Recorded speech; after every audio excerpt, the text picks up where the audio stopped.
An easy Dollar Tree DIY. All right, so let's make this. So this is just kind of like the Easter one we made, but I have the crate from Dollar Tree, and then I have the little home. You can do a lot of things with these.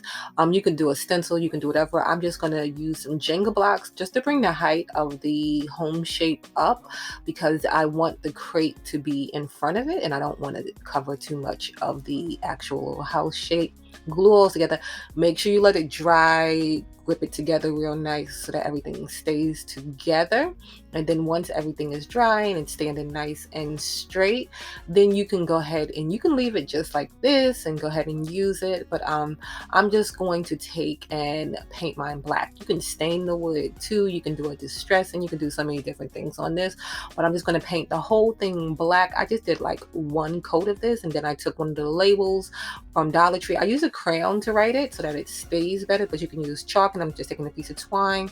And because it has that little hole there to cover it up, I'm just using the twine to make a little bow. I'm gluing the little Y sign to there, and then gluing the twine.